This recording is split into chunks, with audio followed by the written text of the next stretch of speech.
हिंदुस्तान की जनता के टैक्स से 2 करोड़ बांग्लादेशियों का भरता है पेट, चौंकाने वाली रिपोर्ट। 7 दिन में 3 बार पीएम मोदी का ऐलान, बांग्लादेशियों को भारत से जाना होगा, खदेड़ेगी बीजेपी सरकार। ममता बनर्जी बनी ढाल, बंगाल में अकेले 1 करोड़ पर मोदी सरकार की रिपोर्ट चौंका देगी। साल 2014 में कांग्रेस की सरकार जाने से पहले संसद में एक रिपोर्ट पेश की गई, जिसमें यूपीए सरकार का दावा था भारत में कुल 1 करोड़ 20 लाख बांग्लादेशी घुसपैठिए रहते।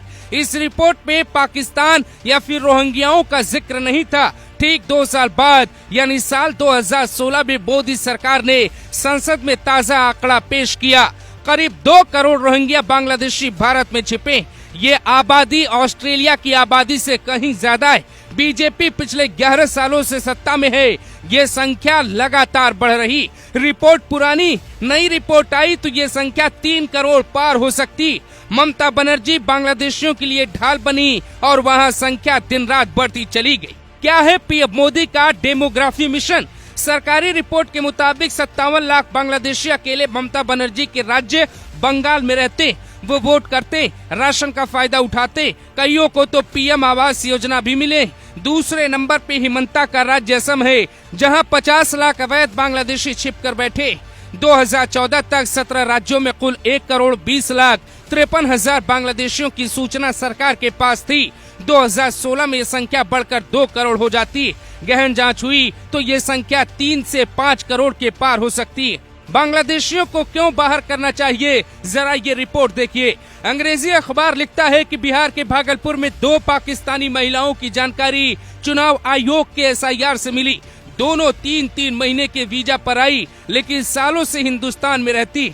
यहाँ तक कि दोनों ने चुनाव के दौरान अपना वोट भी दिया। इस बार ये दोनों वोट करने वाली थी, इसके पहले ये पकड़ी गई। फिरदौस खानम 3 महीने के वीजा पर भारत आई, लेकिन ये कभी वापस लौट कर नहीं गई। किसने इसको संरक्षण दिया? यूपी में बीते दिनों 8 ऐसे आरोपियों को पकड़ा गया जो बांग्लादेशियों और रोहिंग्याओं का आधार कार्ड बनाते थे। 2000 से लेकर 40,000 तक का रेट इन्होंने फिक्स किया था। यानी देश के अलग अलग हिस्सों में अवैध घुसपैठियों के मददगार बैठे हैं। विपक्ष को 35 लाख वोटर्स की चिंता, 2 करोड़ घुसपैठियों की क्यों नहीं? बांग्लादेशी रोहिंग्या छिपकर भारत में रहते। वोटर कार्ड बनाने से लेकर आधार कार्ड बनाने की प्रक्रिया में कोई लोकल नेता शामिल पाया जाता है।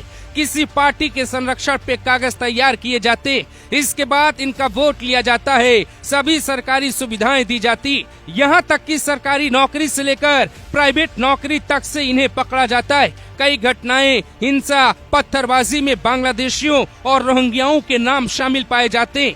फिर सवाल है कि कांग्रेस की सरकार सत्ता में थी, तब भी ध्यान क्यों नहीं दिया गया? बीजेपी कांग्रेस एक राजनीतिक पार्टी हो सकती है, लेकिन भारत एक देश है। देश की रक्षा के लिए ये कदम पहले क्यों नहीं उठाए गए?